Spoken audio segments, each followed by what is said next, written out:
Bunga sekuntum, bunga melati, putih berseri, harum wangi.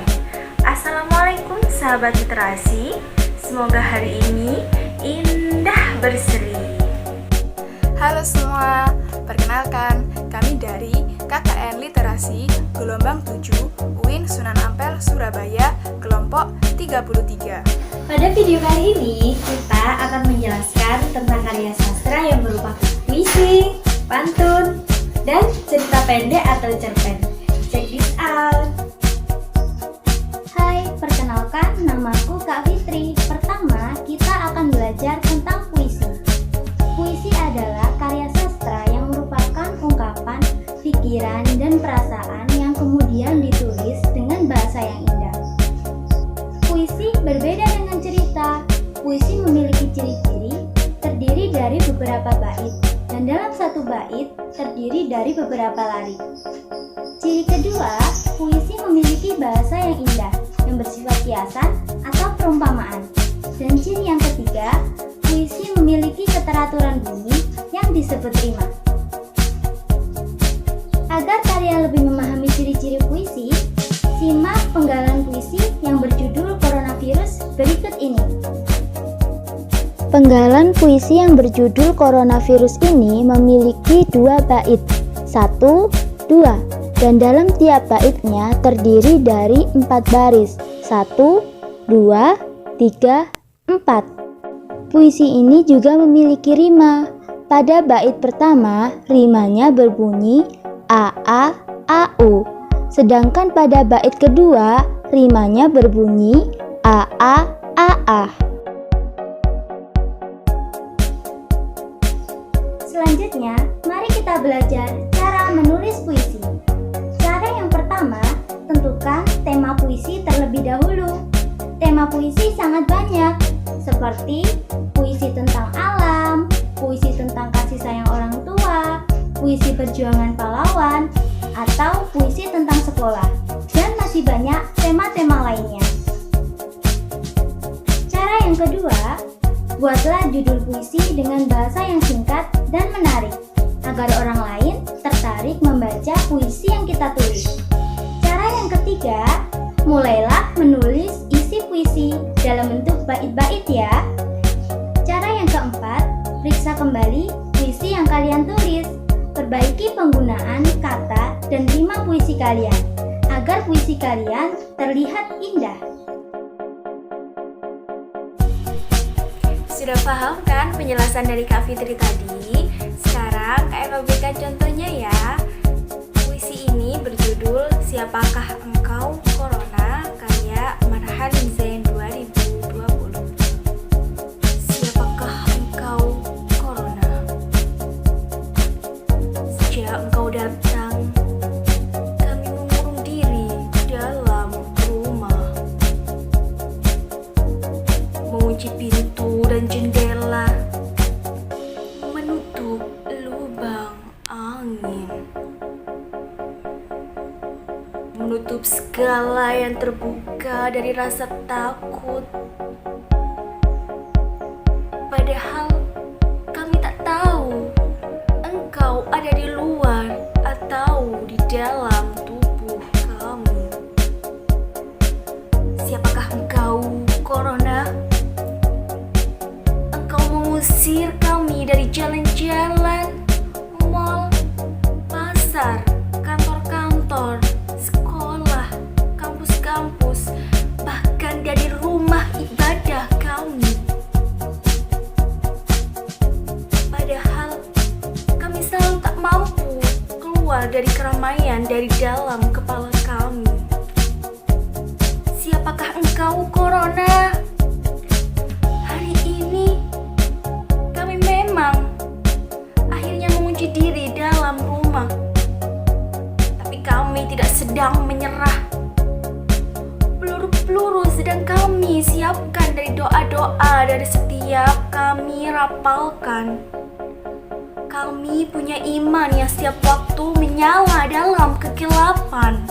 Corona, siapapun engkau, kami tak peduli lagi. Karena hari ini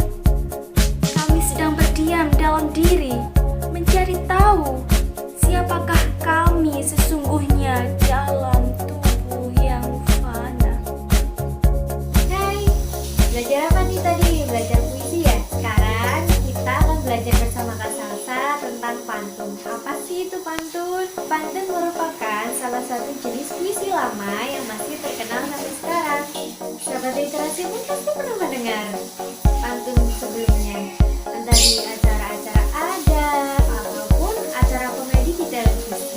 Sebelum sahabat literasi mengetahui jenis-jenis pantun, alangkah baiknya sahabat literasi mengetahui dulu apa itu ciri-ciri pantun.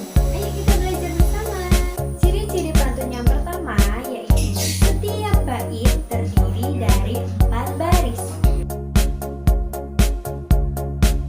Ciri yang kedua yaitu setiap baris terdiri dari 8 sampai 12 kata. Ciri yang ketiga memiliki sampiran dan isi.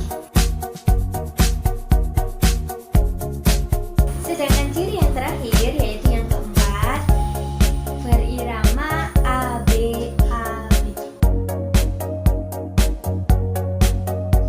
Setelah tadi kita belajar tentang ciri-ciri pantun, sekarang kita belajar tentang jenis-jenis pantun.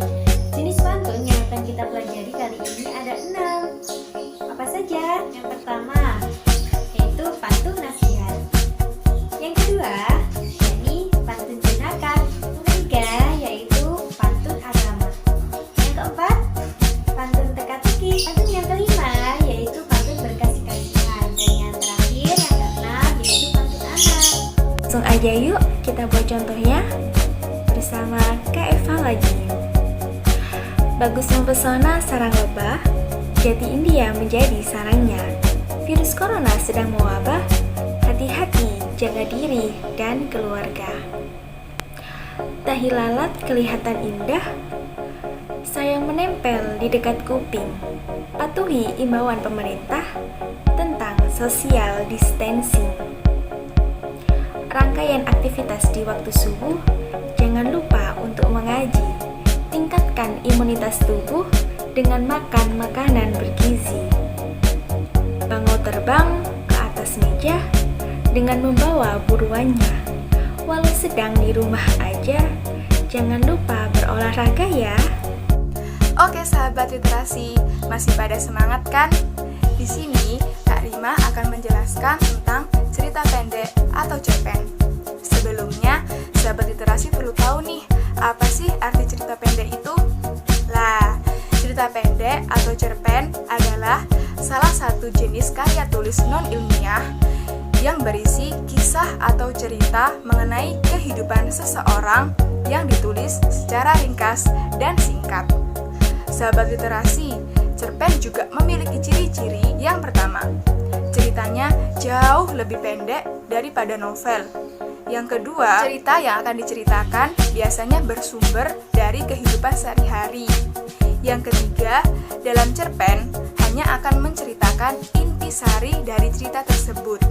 Yang keempat, biasanya di dalam cerpen tokoh akan dihadapkan oleh suatu permasalahan dan akhirnya menemukan solusi untuk menyelesaikan permasalahan tersebut. Yang kelima, menggunakan kata-kata yang sederhana sehingga dapat dengan mudah dipahami oleh pembaca. Yang keenam, mempunyai alur cerita lurus atau tunggal. Dan yang ketujuh, biasanya hanya menceritakan suatu kejadian atau satu peristiwa saja. Selanjutnya, kita akan memberitahu hal-hal apa saja yang perlu diperhatikan dalam membuat cerpen. Antara lain, yang pertama, sebelum memulai menulis cerpen, kita perlu memahami unsur-unsur yang ada di dalam cerpen. Cerpen ini memiliki 2 unsur, yaitu unsur intrinsik dan juga unsur ekstrinsik. Unsur intrinsik ini terdiri dari tema, alur, latar, tokoh, perwatakan, dan nilai. Sementara untuk unsur ekstrinsik ini terdiri dari latar belakang dan juga kondisi atau situasi saat cerita tersebut ditulis. Yang kedua, menentukan tema. Tema ini merupakan ide pokok dari sebuah cerita. Kalian bisa menentukan tema sesuai dengan apa yang kalian sukai, atau tema tentang kehidupan sehari-hari. Ketiga, tentukan tokoh dan watak. Tokoh merupakan orang yang terlibat di dalam cerita. Selain menentukan tokoh, deskripsikan juga watak dari tokoh tersebut. Contoh dari perwatakan seperti sikap baik, jujur, jahat, rajin, dan lain sebagainya. Yang keempat, menentukan alur cerita. Alur atau plot merupakan jalan cerita yang akan dikembangkan menjadi sebuah cerpen. Selain ada alur maju, ada juga alur mundur atau alur flashback, dan juga ada alur campuran, yaitu campuran dari alur maju dan juga alur mundur. Yang kelima, yaitu mulai menulis. Setelah menentukan tema, tokoh, alur, kalian mulai menulis isi dari cerpen tersebut. Jangan lupa memberi judul yang menarik dan juga gunakan kata-kata yang sederhana sehingga dapat dengan mudah pembaca memahaminya. Dan yang keenam, yaitu baca ulang dan koreksi. Setelah sahabat literasi menulis cerpen, sahabat literasi bisa membaca ulang cerpen tersebut. Gunanya apabila ada kesalahan bisa langsung diperbaiki. Oke, sekarang waktunya Kak Gandhi untuk membacakan cerpen yang berjudul Belajar dari Rumah Karena COVID-19. Dikarenakan adanya pandemi virus corona atau COVID-19, Indonesia menerapkan sistem bekerja dari rumah, belajar dari rumah, dan beribadah dari seluruh kegiatan dianjurkan untuk dilakukan di rumah saja karena virus ini dengan cepat dapat menginfeksi banyak orang dan dapat menyebabkan kematian. Begitu juga dengan kegiatan belajar mengajar, mulai dari siswa maupun kalangan mahasiswa, dianjurkan untuk belajar dari rumah dan tugas diberikan oleh guru-guru melalui online. Sudah banyak tugas yang diberikan oleh guru dan saya mengerjakan satu persatu kemudian mengumpulkannya. Walaupun diberi waktu untuk mengumpulkan, tetap saja tugas saya menumpuk karena saya sering menunda untuk mengerjakannya. Gak boleh ditiru. Setelah selesai mengerjakan, sudah ada tugas baru lagi yang diberikan. Tugas yang diberikan ada yang melalui aplikasi belajar dan ada juga yang melalui WA atau WhatsApp. Apabila tidak bisa mengerjakannya atau saya belum mengerti, saya biasanya melihat internet dan membaca buku paket yang telah diberikan dari sekolah. Dan saat mengerjakan tugas matematika, saya kadang meminta bantuan ibu saya untuk mengerjakannya karena ada materi yang kurang saya mengerti. Saya tidak terlalu senang pelajaran matematika, tetapi jika kita tahu rumusnya, itu dapat memudahkan kita dalam mengerjakannya. Dan terkadang, contoh soal dan soal latihan itu berbeda. Dalam mengerjakannya, kita harus teliti, karena jika salah tanda atau salah hitung, jawaban yang didapat akan berbeda. Belajar di rumah sedikit menyenangkan karena dapat mengerjakannya sambil bermain, tetapi juga terkadang membosankan karena banyaknya tugas yang diberikan. Kami mulai belajar dari rumah sejak 16 Maret 2020, terhitung sudah 4 minggu kami belajar di rumah. Awalnya, kebijakan work from home hanya ditetapkan 2 minggu, tetapi diperpanjang dikarenakan wabah virus ini semakin parah. Dikarenakan virus ini, saya dan keluarga jadi sering menghabiskan waktu bersama, dan kadang juga saya meminta bantuan dalam mengerjakan tugas. Setelah mengerjakan tugas yang sudah diberikan, biasanya saya langsung menonton TV atau bermain HP.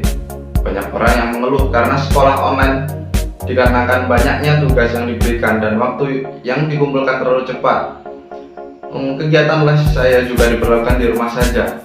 Setiap hari selalu ada tugas baru yang diberikan dan saya biasanya tidak langsung mengerjakannya karena saya masih mengerjakan tugas yang sebelumnya. Jika semua tugas saya sudah selesai dan tidak ada yang bisa saya kerjakan, jika tidak bermain HP, biasanya juga saya membuat kue dan dibantu oleh ibu.